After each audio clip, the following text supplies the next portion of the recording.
pessoal, aqui é a Sofia Fonseca, estamos começando mais um episódio do VersaCast, o podcast do Versa Pré-Vestibulares.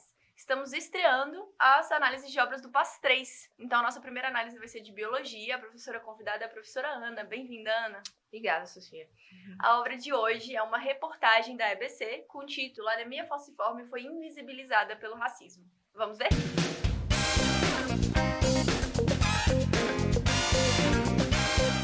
Olá, estudante, seja bem-vindo. Bom, essa obra nossa é uma reportagem escrita, então ela é bem pequenininha, você vai conseguir ler de forma relativamente rápida. Basicamente, aqui pensando em PAS 3, a gente tem dois grandes conteúdos que você tem que se atentar. Primeiro, quando a gente fala aí sobre a definição de fato do que é anemia falciforme, a doença de forma específica, e a relação desse processo de anemia falciforme com alguns processos de evolução, a gente vai conversar sobre isso. Então, seriam esses dois eixos norteadores que é importante do estudante ficar atento. E aí, claro que a gente pode partir aqui para um ponto de conversa com a sociologia, uma vez que a gente está falando de como esse contexto está envolvido na sociedade, aí no caso aqui no Brasil, relacionado com o racismo. E aí, pensando na prova do PAS 3, com certeza terão blocos, se essa obra for cobrada, terão blocos de genética, talvez de fisiologia humana e de sociologia. E certamente evolução. E certamente evolução. Que é um assunto importante para o PAS 3.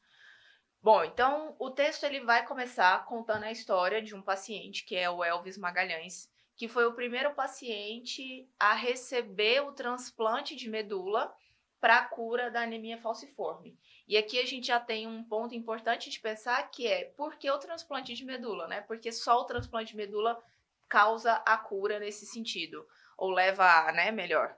Então, como é uma doença genética, uma doença relacionada com a formação das células que transportam oxigênio, os eritrócitos, as hemácias, a gente só tem a cura a partir de uma mudança da matriz dessas células sanguíneas. Então, não existe um remédio que a gente possa administrar para curar uma doença genética. Como é a formação da célula, né? Exatamente. Não tem como remediar. Exatamente. Então, a gente vai precisar trocar o tecido que forma essas células sanguíneas. No caso, ali a estrutura da medula óssea, que vai permitir com que novas células sejam feitas a partir desse novo conjunto de células tronco-hematopoéticas. E aí, aqui a gente já falou muitos conceitos importantes, né? O primeiro, que a anemia falciforme é uma doença genética, que afeta a formação das hemácias. Isso. Segundo, que a medula óssea é a formadora do tecido sanguíneo. Isso. E por último, ainda entramos em célula-tronco. Então, já são conceitos importantes para você revisar. São muitas coisas que a gente vai falando, mas é interessante que você vá fazendo essas anotações e esmiuçando o que a gente traz aqui, né? E bom, já que a gente está falando então que a anemia falciforme é uma doença genética, é importante a gente se ater ao padrão, né, genético dessa doença. Então a gente está falando de uma doença autossômica recessiva, então esse gene está localizado em cromossomos que não são sexuais, e que o indivíduo, para ter a anemia falciforme de fato, ele precisa ter 2 alelos recessivos. A grande coisa aqui da anemia falciforme, e é um ponto importante, é que o indivíduo falcêmico, ele vai ter hemácias em formato de foice, daí o termo anemia falciforme. Porque o que acontece? Quando a gente olha para a hemoglobina, que está dentro das hemácias, ela é uma proteína que tem uma forma esférica. Então, ela, na verdade, é um conjunto, grande, né? Um conjunto ali de subunidades. Aqui no Brasil, a mutação mais comum é a troca de um ácido glutâmico por uma valina. Então, quando eu tenho ali o meu alelo mutado, esse alelo mutado ele pode resultar numa substituição de um aminoácido, que é o que acontece nesse caso. E a substituição desse aminoácido na sequência primária vai interferir na estrutura tridimensional da proteína. Então, a nossa proteína, ao invés de ser esférica, ela passa a ficar num formato de foice. E daí o termo anemia falciforme. Só que qual o problema disso? Que a hemácia não tem a mesma eficiência para transportar o oxigênio. Então, esse indivíduo ele tem um quadro ali de mais fraqueza, mais cansaço. Sintomas gerais de anemias, né? Exatamente. Só que no caso da anemia falciforme, por essas hemácias elas terem esse formato de foice, isso resulta em problemas de coagulação, de edema. Isso já foi cobrado em prova, né? Já. O fato dessas hemácias mal formadas darem outros problemas além da fraqueza e cansaço. Exatamente. E aí esse paciente, à medida que ele vai envelhecendo, isso passa a ser cada vez mais grave. Então, ele pode ter disfunção renal, hepática, uma série de complicações que levam a óbito por causa da anemia falciforme. Então, foi o caso do Elvis, né? Que apesar dele ter sido transplantado, ele ainda precisou fazer um outro transplante de fígado por conta das consequências da doença. Porque ele já foi operado velho, né? Com 38 idoso, anos, né? Então, ele já, tipo assim, para o prognóstico da doença, já tinha bastante tecido lesionado ali. Bom, mas a anemia falciforme também, ela tem um processo de que no indivíduo heterozigoto, então o indivíduo heterozigoto, ele vai ter ali um alelo resultante numa proteína normal e uma proteína mutada. Ele vai expressar tanto a proteína normal quanto a proteína mutada. Então, nas hemácias desse indivíduo, ele tem hemácias com hemoglobina esférica e hemácias com a hemoglobina defeituosa. Então, ele tem ali o que a gente chama de traço falcêmico. Ele não tem a anemia falciforme de fato, mas ele tem o traço falcêmico. Esse indivíduo, ele não pode doar sangue, por exemplo. Esse indivíduo, ele, às vezes, dependendo de outros, né, fatores ou do próprio metabolismo dele, ele tem uma restrição de atividade física. Então, ele leva uma vida normal, mas com alguns cuidados ali que o indivíduo, por exemplo, duplo homozigoto, que tem todas as hemácias saudáveis, não vai apresentar de forma alguma. E isso é uma característica que nem todas as doenças recessivas vão expressar, né? Nem todas as doenças recessivas, quando a pessoa é portadora, ela expressa a mutação. No caso da anemia falciforme, isso acontece. Então, é mais um ponto ali de importância para o aluno, né? Você tem a expressão dos dois alelos nesse caso, né? E aí, voltando para a temática central da obra, que é como esse processo está relacionado com racismo. O que acontece? A gente tem que lembrar que aqui no Brasil, apesar da gente ser um país com várias etnias, a gente teve alguns processos de escravização, colonização, ocupação de regiões muito características com períodos históricos.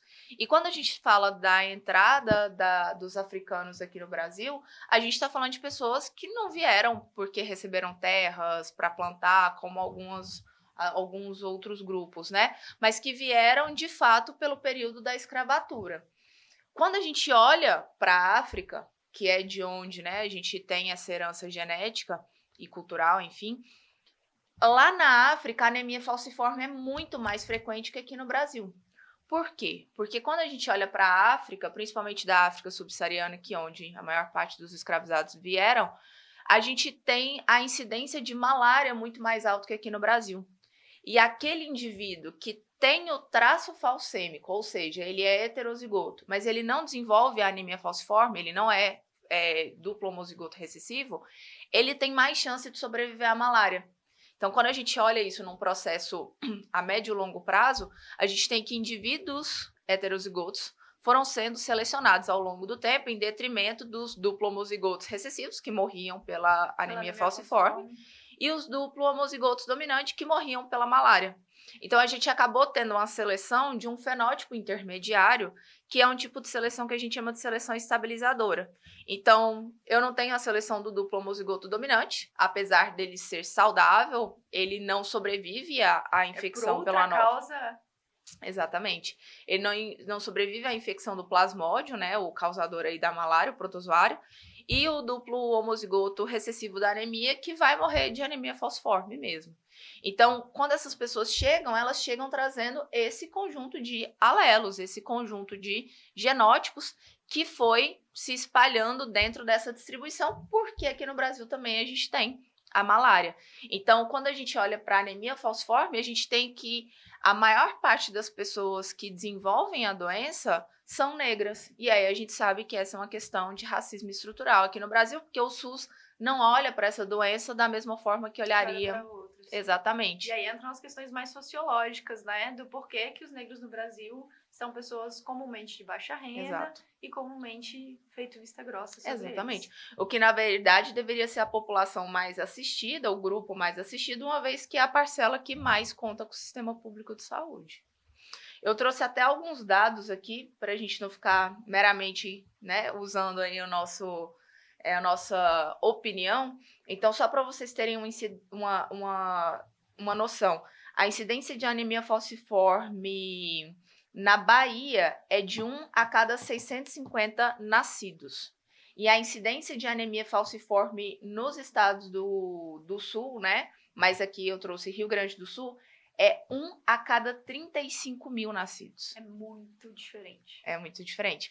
Então, não é como se fosse uma opinião. Então, a gente está trazendo aqui essa interpretação com base em dados epidemiológicos e a gente está vendo aqui uma incidência de quase 4 vezes mais, né?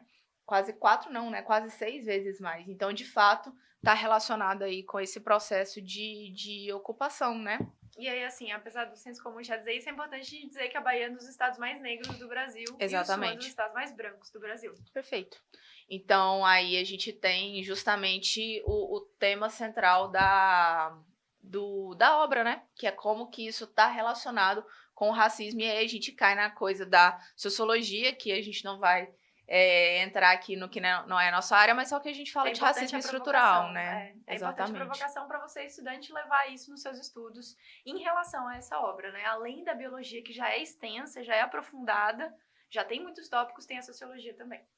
Então acho que só pra gente finalizar, né, Sofia, do ponto de vista aqui da biologia, o que eu acho que você, estudante, precisa ter aí claro ao ler e entender essa obra. O que é anemia falciforme?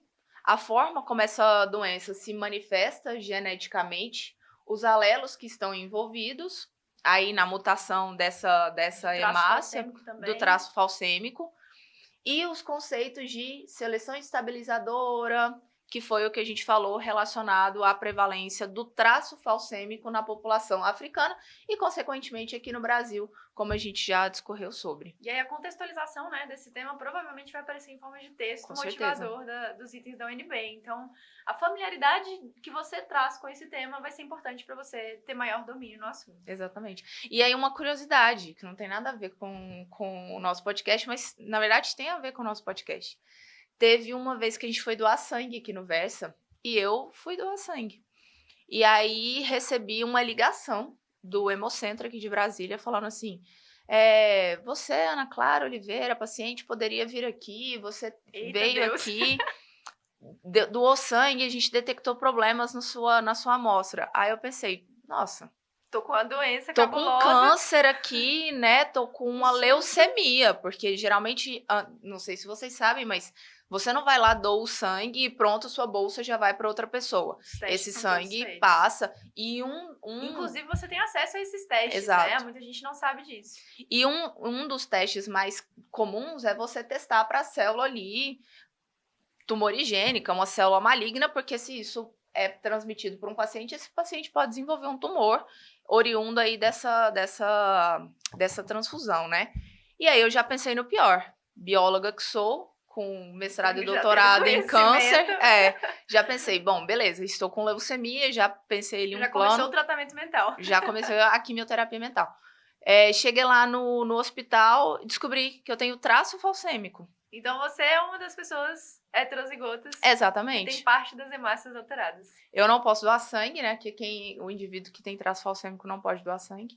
Mas... E o legal é que você leva uma vida completamente normal, descobriu isso até tarde, né? Exatamente. Na fase adulta com já. Com 30 anos já. Porque é isso, nunca tive sintoma de nada. Acho que extremamente ativa em atividade física. Então. Acho que pelos meus hábitos, assim, eu já produzo mais hemácia do que a média da população. Que isso também acontece, né? As hemácias, elas têm um poder ali de produzir mais ou menos. Normalmente o estudante sabe disso em relação ao futebol, né? Uhum. As equipes que vão jogar em altos níveis acima do mar. Altitudes elevadas, né? Altitudes elevadas. Vão ter essa alteração na quantidade de hemácias, né? Isso. E aí, bom, é isso. Tenho traço falcêmico. Sempre que eu vou dar essa aula, eu conto a minha história. Meu próprio exemplo. Mas é isso. Eu acho que a gente conseguiu abordar. Conseguimos rodar na obra toda. Então, estudante, nós ficamos por aqui. Estude os tópicos que nós relacionamos como os mais importantes dessa obra. E, claro, conte sempre com o VersaCast. Então, até o próximo episódio. Tchau!